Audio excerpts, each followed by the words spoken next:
Hello and welcome to another episode of the Why We Travel podcast. Today it takes us to South Africa, better said to the city of Cape Town, right on the tip of Africa. So I'm living there. I'm completely biased, and so that's the reason why I don't want to talk about it. But I have Megan Gieske with me. She is a travel writer. She has lived in Cape Town for 3.5 years. She's also a photographer and a content creator on a one-way ticket around the world. So hello, Megan. How are you today? Hi, awesome. How are you? I'm very well. Thanks for taking your time to be on the show. Tell me a little bit. First question, as always, is what is your first childhood memory on being a traveler or on traveling? That's such a good question. I remember reading the book, not exactly childhood. I think I read it in middle school by Bruce Chatwin in the book on Patagonia. And just the way that he described that area and his excitement for the place made me feel like I really want to be that kind of adventurer, someone that goes somewhere that's almost unknown to travelers and just enjoys and experiences the place, and to go somewhere that's not familiar already, just to set on it off on an adventure like that, I think was something that was really appealing to me. Also watching the Indiana Jones movies, because I feel like he's kind of a traveler, although kind of a problematic character these days. But just the idea of just going out on an adventure and going to these different countries, I kind of wanted to be like a female version of that. Um, Okay, I can totally relate to Indiana Jones. I really like that comparison. Now, Cape Town is not necessarily number one on a lot of first-time travelers destinations. So it's a lot of on winning tourist lists and so on and so forth. What got you to Cape Town? Yeah, I was actually traveling abroad on a ship with Semester at Sea, which is a travel abroad program for college youth students. And so they travel on a cruise ship around the world to 12 countries, either in Asia and Africa, or they have a Europe kind of version of the trip. And so I went in 2016 on that trip, and one of the stops was Cape Town. Before that, I had no idea Cape Town existed. Like you said, it wasn't really on my radar. But I can remember just pulling into the Cape Town harbor on that ship and seeing Table Mountain for the first time and just being completely blown away by everything in Cape Town, the nature, the ocean, the beaches, and kind of wondering why hadn't I heard of this city before, which is completely breathtaking. Okay, you're so one of the very few travelers that are actually coming from the seaside. Most people are coming with a plane. What was your first impression? You said Table Mountain. Tell me a little bit of what is Cape Town known for? Definitely Table Mountain. I mean, I can't even think of another city in the world where you have that dramatic experience. I guess you get it when you fly in as well, because you can see a bit of Table Mountain when you're flying in, as well as Lion's Head. But when you come by sea, and you can kind of do this, you can get this experience if you visit Robin Islands, and then when you take the ferry back from Robin Island, you see Table Mountain before you and the City Bowl. But it's a completely just breathtaking experience to visit a city that is just backed by this natural world wonder that is completely massive. And I think what's really unique about Cape Town is it's a city where nature and kind of the urban areas coexist in a really beautiful way. And so you have houses going up almost like most of the slopes of Table Mountain, and they kind of wrap around Lion's Head, and you get the beautiful beaches and oceanside mansions around Lion's Head. And so I think what's unique also is the way that you can kind of get the experience of living in a city while still being able to go on incredible hikes on the weekends that in other places you would have to travel far to get to. And so it's kind of a nature lover, city lover. You don't need to choose one or the other in Cape Town. Yeah, that's pretty true. It's very short distances to get from the city center into a national park. Best case scenario, it's a 20-minute drive. Now, Cape Town is known as a very cosmopolitan city, even being in Africa. Tell me a little bit of the experience with the people, with the culture. Yeah, I think one of the things that makes Cape Town also a really great first destination for people who haven't been to the African continent but want to kind of get their feet wet into visiting African countries, Cape Town's a really great starting point because it is very westernized. So you still have lots of malls with stores from America and kind of things that look like they could be in America as well. And so it's It has a lot of Western influence, but also, I mean, it's known as the Rainbow Nation, South Africa. So you have all sorts of cultures just coming together, people with Indian heritage and people with Indonesian heritage, and of course the Black South Africans with just incredible diversity. And so it's amazing to kind of experience all of that in Cape Town. And it's I think that's what makes it a great place for people to visit their first time in the continent. Yeah, sort of a kind of Africa light version. So Yeah. if you you can level up later on. Now, what should people do in Cape Town when they come for the very first time? What kind of schedule would you recommend? Yeah, there's so much to do in Cape Town. Um, I think I've been living there for 3 years and I haven't even finished my Cape Town bucket list yet. But for first-time visitors, there's definitely things that you shouldn't miss when you go to Cape Town. And actually, I got to plan a trip for my family when they visited in May. And it was their first time in Cape Town, but also their first time on the African continent, which was really fun. And so it's kind of the things I recommend first-time visitors doing is to go up Table Mountain, whether that's hiking, which is definitely doable, even though it's difficult, or just taking the cable car, then also taking the Red Bus tour is amazing, the Red Bus City tours. There's different versions of them that kind of go to Cape Point National Park in the south, or that can just go around the city, and they even have a route that will take you to Table Mountain. And so that's really fun because you get these cheesy little headsets that kind of have this infomercial kind of deal telling you about the history of Cape Town in South Africa, which feels like a little touristy and cheesy, but it's actually really useful if you don't know much about the history of the country and the city. And so I definitely recommend going to Table Mountain and taking a red bus tour, and also visiting the winelands because South Africa has incredible wine, especially in Cape Town. So you can go on a day trip to Stellenbosch or to Paarl or to Constantia if you don't want to take a 40-minute kind of Uber drive or rental car ride out into Stellenbosch. You can go to Constantia, which is about just 20 minutes away from the downtown of Cape Town. And they have some incredible wine farms there that are my favorite, I think. So those three things paired with a hike on Lion's Head, which either has to be sunset or sunrise because you get just breathtaking views of Cape Town. From Lion's Head, you can see kind of in a 360 towards Table Mountain, the city center. You can even see out to the ocean and Robben Island. So Lion's Head is an amazing hike. And then another thing, it wouldn't really be a visit to Cape Town without going to see the penguins at Boulders Beach.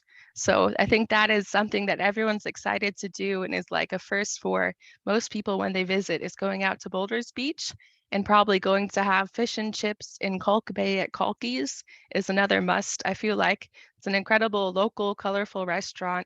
And then also strolling around Kalk Bay to visit the kind of local shops and supporting the local shop owners there, and then kind of finishing it off with a swim in one of the tidal pools, which if you are afraid of cold water, might not be your favorite thing, but it's definitely an experience that makes you feel alive and you can definitely get used to, and you won't die. I feel like the first time I went in that water, I felt like this is so cold, this can't be good for you, but it actually is. It makes you feel alive afterwards. So you'll definitely be glad you did if you take a swim in those tidal pools. A very good point. Even South Africa or the Western Cape has amazing beaches. The water is really, really cold. The water's coming with the Benguela stream from Antarctica. So even in the summer, it doesn't get really warm. Now, you already touched on the topic of food and wine. So Cape Town, also known as a foodie city, sort of paradise for foodies. Tell me a little bit about your experience on what you can find here when it comes to food. Yeah, Cape Town is amazing because, like you said, it's a really cosmopolitan city. So you can get really good Indian food or Italian food, and even there's like Jewish bagel shops. There's kind of everything in Cape Town, like food from around the world you can find there. But I think some of my favorite food is the typical South African foods. But I guess there's no typical South African foods because South Africa is made up of so many cultures. But the ones that you kind of think of as representing South Africa would be like babuti, which is kind of a sweet meatloaf with a egg on top. So you have to try babuti when you visit. That's one of my favorites, and it comes from the Cape Malay cuisine, which is people who settled in South Africa from Southeast Asia. And then I think another necessity is braaiing, which is a South African, just one of the pillars of the nation, I feel like, is braaiing. That you don't get between South Africans and braaiing, and don't call it barbecue. It's kind of how they feel about it. And one of my favorite places to get some really nice braai meats is actually in Longa, and I believe they have a new location. Or it's coming out soon.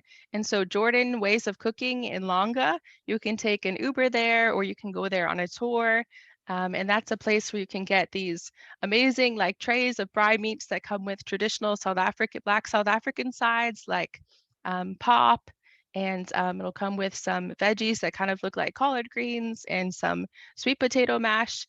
So that's like an amazing place, I think, to visit. And there's always a vibe there, especially on a Saturday or a Friday. Every time I go there, someone's having like a bachelorette party or a bridal shower, and someone's DJing. So it's always a party. And so you get to feel some of that when you're there. Okay, so you were touching on basically a township, which is called a township, which is an area where back in apartheid times, in the bad times, people were basically put to live together. So these exist still nowadays. Another one, very good braai barbecue place, is in Guguletho, Mzoli's. Not sure if you have been there. Also, big party place. Now, what was your experience there? Because sometimes you will see in the news, and that might scare some travelers off for going to South Africa, Cape Town.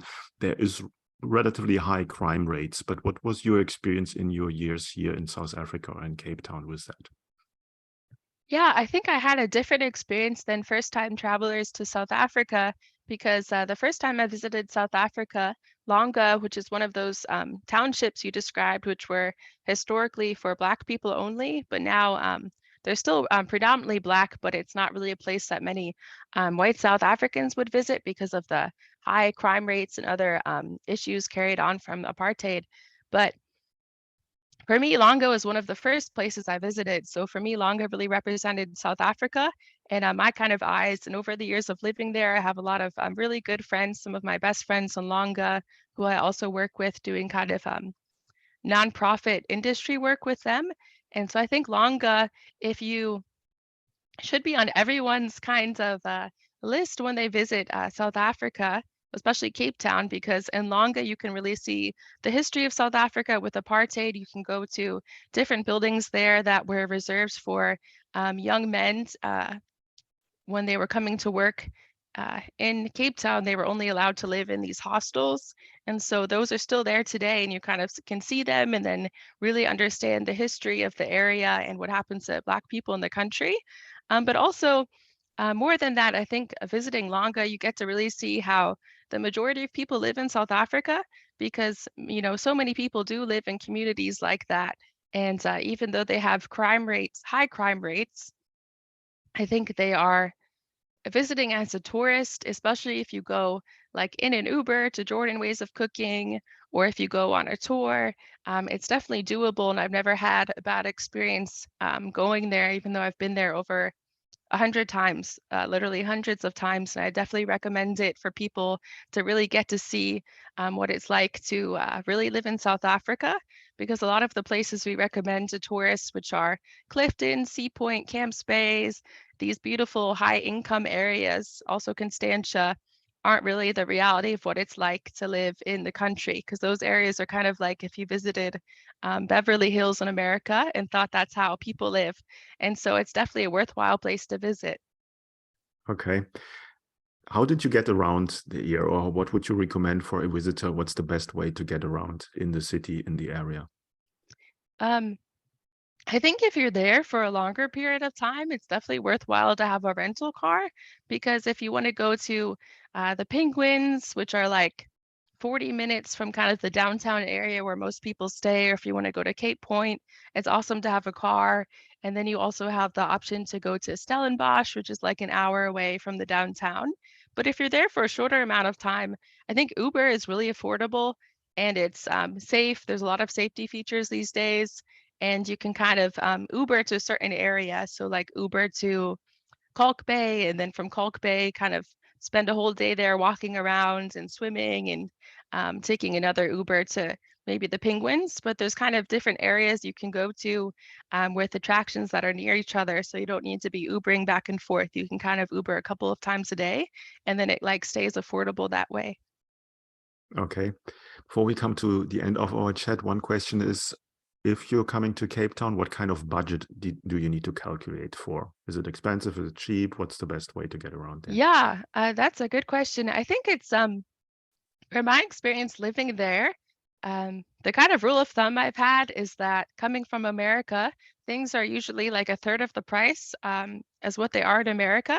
So you can go out to dinner and have a really nice dinner and even have a steak or a pasta, something like that. And it would be a third of the price of what you would pay in the US. And the same with accommodation. You can really find when I stay in Airbnbs in South Africa, they're usually under $50 for a night. And so it's definitely like a budget.